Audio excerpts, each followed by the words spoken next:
We're on the road for agriculture at the Holdrege Water Conference today. We've been talking a little bit about the different water topics that have been going on here with technology and history and different things like that. But now we're going to be talking some more in depth about the Republican Basin.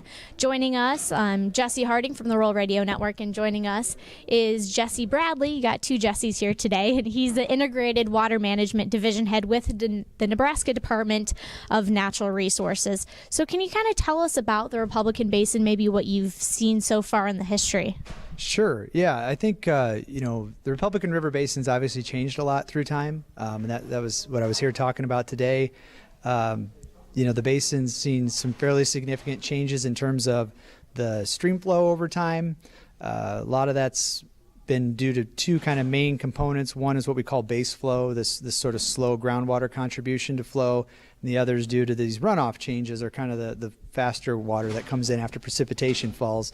And so those are due to different causes, and just wanted to be here to kind of tell people, we're very interested in looking at this information as it helps inform our water planning, and need to understand how these are changing on us, because it's always changing. That's the one thing you can count on.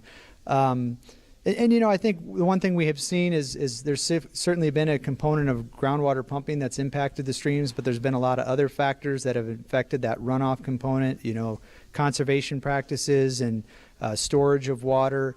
So there's different practices we're putting into place that have impacted that runoff, but those have good aspects to them as well. So it's not to say they're negative, they're just things that have caused change. We talk a lot about the aquifer in general, so how important is it for the different basins to play an effect into that, and also streams as well, and just not the aquifer itself? Sure, yeah, we do have to think a lot about the aquifer. We do what we call integrated management, and that's the management of both the stream flow and the aquifer. NRDs really have the primary responsibility in managing those aquifers, kind of in local control. But we're certainly here in support of that and can provide sort of the technical assistance and help understand how that groundwater pumping will impact the stream flows and also the aquifer over time.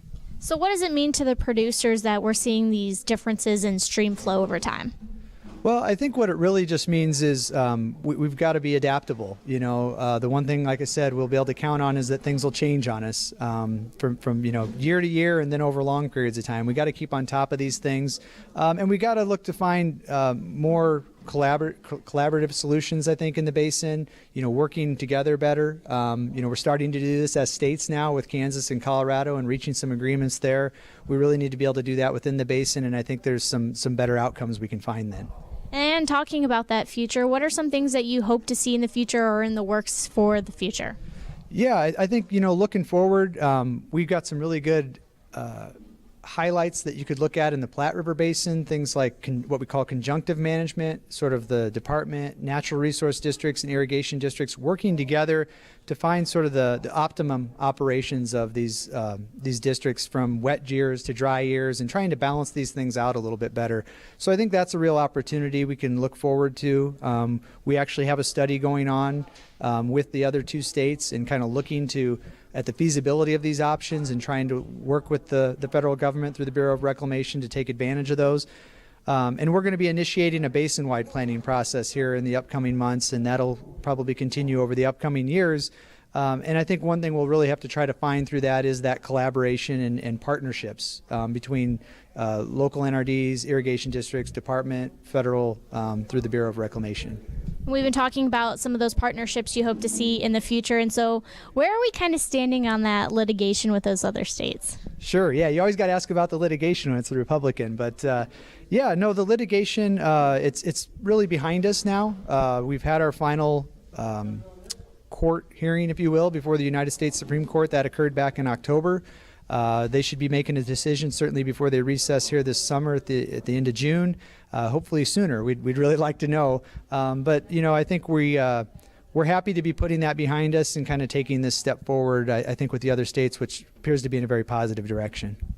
From the Holdrege Water Conference, we're on the road for agriculture. That has been Jesse Bradley from the Nebraska Department of Natural Resources. You're listening to the Rural Radio Network, and I'm Jesse Harding.